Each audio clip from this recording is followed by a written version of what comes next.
lá.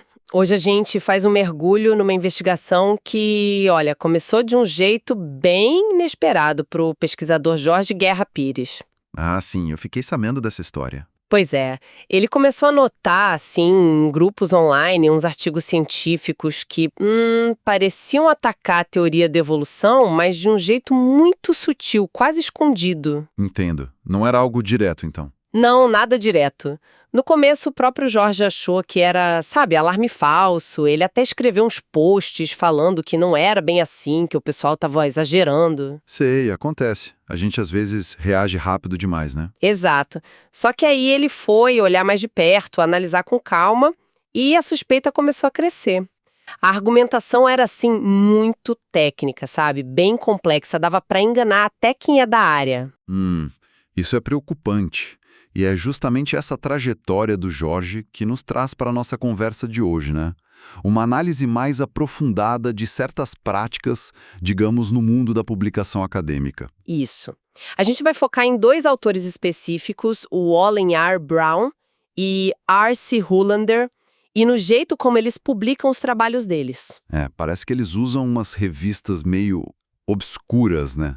Atrás de paywall, aquele sistema pago. Exatamente.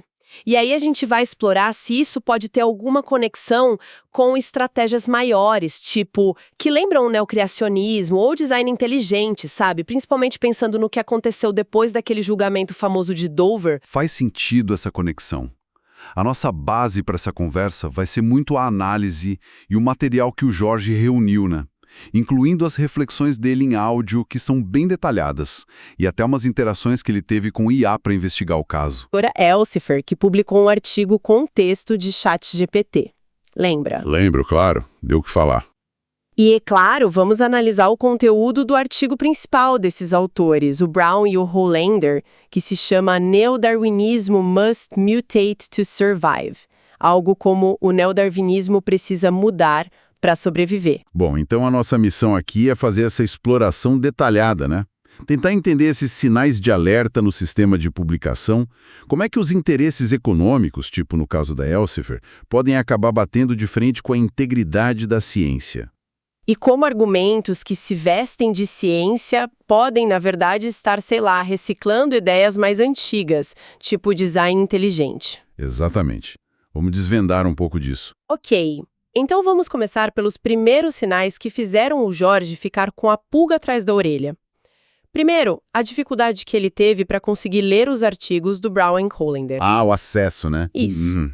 Ele conta que os artigos saem nessas revistas de modelo mais antigo, que cobram para você ler, e o pior, não estão nas bases de dados científicas grandes, tipo Web of Science, Scopus, PubMed, nada. Nossa! Nem no Sci-Hub, aquele repositório alternativo. Nem lá. O que já é bem estranho, né? Porque o Sci-Hub costuma ter quase tudo. Sem dúvida. Olha, essa ausência nas bases de dados e no Sci-Hub já é um sinal de alerta bem forte. Indica que o trabalho circula pouco, tem baixo impacto, sabe? Faz sentido. Na ciência, a ideia precisa circular para ser debatida, testada, criticada. Se um artigo fica escondido, é como se ele não existisse para a comunidade científica. Dificilmente vai influenciar alguma coisa. Pois é. E a história fica mais esquisita. O Jorge tentou pegar cópias direto com os autores. Mandou e-mail, pediu pelo ResearchGate, que é uma plataforma super comum para isso. E eles recusaram. Simplesmente não mandaram o artigo. Isso vai totalmente contra a prática normal, né? Geralmente o pesquisador quer mais é que leiam o trabalho dele. Com certeza. A recusa em compartilhar é muito intrigante. O normal é querer divulgar, receber feedback, discutir.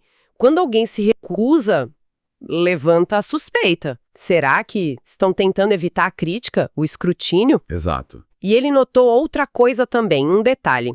A ordem dos nomes nos artigos é sempre a mesma. Brown e depois Hollander. Sempre. Pode ser só o jeito deles, mas em colaborações longas é comum variar a ordem ou usar a ordem alfabética, né?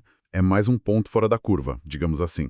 Então, juntando tudo, paywall, não estar nas bases, não estar no Sci-Hub, e os autores recusando compartilhar, vira uma barreira, né? Uma barreira quase intransponível para quem quer ler e analisar criticamente o trabalho. E aí entra o ponto que o Jorge levantou. Não é só o paywall existir, é como ele pode ser usado estrategicamente. Como assim? Vira um escudo. Garante a aparência de que o trabalho foi publicado, revisado por pares, tudo certinho. Mas, na prática, dificulta enormemente que a comunidade científica realmente analise, critique e verifique. A ordem fixa dos autores, embora menor, soma-se a esse padrão meio fechado. Entendi. A dificuldade de acesso já é um problema para a ciência ali. E o lugar onde eles publicam também levanta questões, certo? Que revista é essa? Sim, a transparência é chave. Eles publicam na Progress in Biophysics and Molecular Biology. É uma revista da Elsevier. Ah, é o Elsevier, uma gigante, né?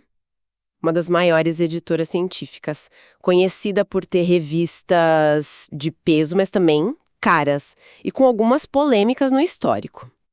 Exatamente. É uma editora enorme, com muitas revistas de alto prestígio, mas que também já esteve envolvida em várias discussões sobre práticas editoriais, custos, etc. Impossível não lembrar daquele caso recente que você mencionou antes, do artigo publicado numa outra revista da Elsevier, a Surfaces and Interfaces. Ah, o do ChatGPT. Esse mesmo. A introdução começava com "Certainly, here is a possible introduction." Certamente, aqui está uma possível introdução. Uma coisa gritante. Pois é, aquele caso foi assim emblemático. Primeiro, mostrou uma falha óbvia na revisão por pares. Como aquilo passou? Ninguém viu. Inacreditável. Éticas. Mas peraí, a Elsevier publica milhares de artigos, né? Esse caso do ChatGPT não pode ser só uma exceção, um ponto fora da curva? Talvez numa revista menos importante deles? Não dá pra dizer que isso contamina tudo, ou a revista específica onde o Brown e o Hollander publicam, ou dá? Olha, é uma pergunta justa. Não dá para generalizar um caso para toda editora, claro. Seria injusto, mas o incidente levanta questões sobre os processos de controle de qualidade, sim. Especialmente no momento em que o modelo de negócio das publicações está sendo muito debatido. Você diz por causa dos custos, das taxas para publicar? Exato. Grandes editoras como a Elsevier ganham muito dinheiro não só com assinaturas de bibliotecas, mas cada vez mais com as APCs, as taxas de processamento de artigos, que os próprios autores pagam para publicar em acesso aberto. As APCs. E existe uma crítica forte sobre a relação entre o fator de impacto de uma revista, aquela métrica de prestígio, né, embora controversa, e o valor da APC. Revistas com fator de impacto maior tendem a cobrar mais caro para publicar. Então, aí entra naquela linha que o Jorge comentou de que o sistema pode acabar vendendo prestígio acadêmico. O fator de impacto vira tipo um selo de qualidade que tem um preço. Essa é a crítica. Aponta para um potencial conflito de interesse. Se o lucro depende muito do volume de artigos publicados e do valor das APCs, que está ligado ao prestígio, pode haver uma pressão, mesmo que inconsciente, para aceitar mais artigos. Talvez, em alguns casos, afrouxando um pouco o rigor da revisão, principalmente nas revistas que não são as estrelas da editora. Criar uma brecha, então. Exato. Uma vulnerabilidade onde o foco no lucro pode, em teoria, comprometer a qualidade científica. Não quer dizer que aconteça sempre, óbvio, mas a estrutura de incentivos merece sim um olhar crítico. Entendi. Bom, entendemos o contexto da publicação, as possíveis fragilidades do sistema. Mas vamos ao X da questão, o conteúdo. O que diz, afinal, esse artigo do Brown e Hollander de 2022, o New Darwinism Must Mutate to Survive? Foi ele que fez o Jorge mudar de ideia, né? Qual é o argumento deles? Ali eles usam uma estratégia retórica que é interessante e conhecida. Eles começam aceitando a microevolução. Microevolução. Aquelas pequenas mudanças, tipo bactéria resistente? Isso. Mudanças pequenas, adaptações que a gente observa, como resistência a antibióticos, mudança de cor em insetos, essas coisas. Ao fazer isso, eles parecem razoáveis, sabe? Não são aqueles que negam tudo da evolução. Ah, entendi a tática. Mas aí vem o ataque. Eles rejeitam com força que os mecanismos do neodarwinismo, mutação aleatória e seleção natural, sejam suficientes para explicar a macroevolução. E o que seria a macroevolução para eles? As grandes transformações, a origem de novas espécies, o surgimento de coisas complexas como olhos, asas, as grandes linhagens que a gente vê nos fósseis. Eles dizem que a chance disso acontecer só com mutação e seleção é, assim, ridiculamente baixa. E como eles provam isso? Usam matemática? Usam. Invocam os cálculos de probabilidade que dão números minúsculos, tipo uma chance em 10 elevado a 50. Uma coisa assim, 10 a menos 50. Nossa! Com base nisso, eles falam que a macroevolução pela sobrevivência do mais apto não é recuperável. É a frase deles. E para preencher o buraco que eles criaram, onde o neodarwinismo supostamente falha, eles sugerem que precisa de outros mecanismos. Falam em auto-organização, neguentropia. Neguentropia. O que é isso? É um conceito da física meio complexo sobre ordem, informação. Mas aqui parece usado de forma meio vaga, sabe? E chegam até a falar numa quinta força da natureza ou novos princípios físicos que a gente ainda não descobriu. Uau! E o Jorge, que é da bioinformática, percebeu esse uso de modelos matemáticos, né? Ele até levantou uma hipótese interessante. Qual? Que talvez a bioinformática, por ser uma área mais nova, onde os padrões para validar modelos ainda estão se formando, possa ser um campo fértil para esse tipo de argumento. Argumentos que parecem científicos, mas são difíceis de testar na prática, onde às vezes um insight vale mais que a prova com dados. É uma observação muito boa sobre os desafios da bioinformática. Mas voltando ao argumento deles, essa separação radical entre micro e macroevolução é um clássico. Foi muito usada pelo pessoal do design inteligente, principalmente depois da derrota em Dover, e a biologia evolutiva atual, como vê isso? A biologia hoje não vê essa barreira. Considera que os mesmos processos básicos, mutação, seleção, deriva genética, agem em escalas de tempo diferentes e levam tanto às pequenas adaptações quanto às grandes mudanças ao longo de milhões de anos. E aquele argumento da probabilidade do 10 a menos 50, ele se sustenta? Olha, esse tipo de cálculo é geralmente visto como falacioso pela ciência, porque ele trata a evolução como se fosse um sorteio único, tipo ganhar na loteria para formar um olho complexo de uma vez só. Não é assim que funciona, né? Claro que não. Ignora totalmente que a seleção natural é cumulativa, gradual. Pequenas vantagens vão sendo selecionadas passo a passo, ao longo de eras, construindo a complexidade aos poucos. É uma caricatura da evolução. Lembra muito os cálculos furados do William Dembski, do design inteligente, que já foram mais do que refutados. E essa ideia de precisar de novas físicas, de forças desconhecidas, isso tem alguma base ou é pura especulação? Olha, soa muito mais como uma tentativa de enfiar metafísica ou teleologia, aquela ideia de propósito na evolução, com uma roupagem científica. Eles até citam cientistas sérios que criticaram pontos do neodarwinismo clássico, como o Dennis Noble, James Shapiro, Lynn Margulis. Mas esses cientistas não negam a evolução, certo? De forma alguma. Eles propuseram melhorias, extensões à teoria, o que hoje a gente chama de síntese evolutiva estendida. Incorporaram coisas como a importância do desenvolvimento embrionário, o evo-devo, e da epigenética, aquelas mudanças hereditárias que não alteram o DNA em si. Mas nenhum deles fala em negar a evolução ou em precisar de forças sobrenaturais ou físicas novas para explicar a vida. Usar essas citações parece ser tirado do contexto, sabe? Entendi. Então, diante disso tudo, qual é a visão da comunidade científica sobre esses argumentos do Brown e Hollander? Predominantemente são vistos como marginais, pseudocientíficos mesmo. E o ponto mais crítico, que o Jorge também notou comparando com a matemática da área dele, é a falta total de previsões que possam ser testadas.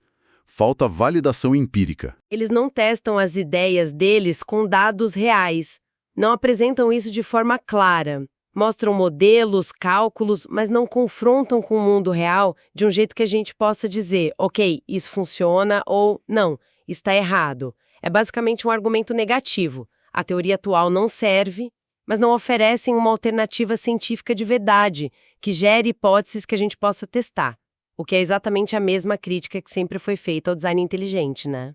Exatamente a mesma. E essa semelhança toda nos leva de volta para o julgamento de Dover que você comentou, aquele de 2005 nos Estados Unidos que decidiu que o design inteligente não era ciência, era criacionismo disfarçado, e não podia ir para a aula de ciências. O George viu um paralelo muito claro entre o que o DI fez depois de Dover e o que ele está vendo nesses artigos. Perfeito. A derrota em Dover foi um marco para o DI. Eles viram que não dava mais para usar linguagem religiosa ou tentar entrar na marra no currículo escolar. A estratégia teve que mudar, ficar mais sutil, parecer mais uma crítica de dentro da ciência. E como essa mudança aparece nos artigos do Brown e Hollander segundo a análise do George? Quais são os paralelos que ele viu? São vários e bem nítidos. Primeiro, a linguagem. Sai Deus, sai Criador, sai designer. Entra jargão técnico, química ioniana, quinta força, negentropia, matemática que parece complicada. Ok, linguagem técnica. Que mais? A tática da concessão. Aceita a microevolução para não parecer radical, mas ataca a macroevolução, que é onde a teoria evolutiva realmente se sustenta, nas grandes mudanças. Terceiro, O argumento principal, que é dizer que o neodarwinismo não dá conta usando aqueles cálculos de probabilidade que a gente já falou, que soam precisos, mas são furados. certo. Postura.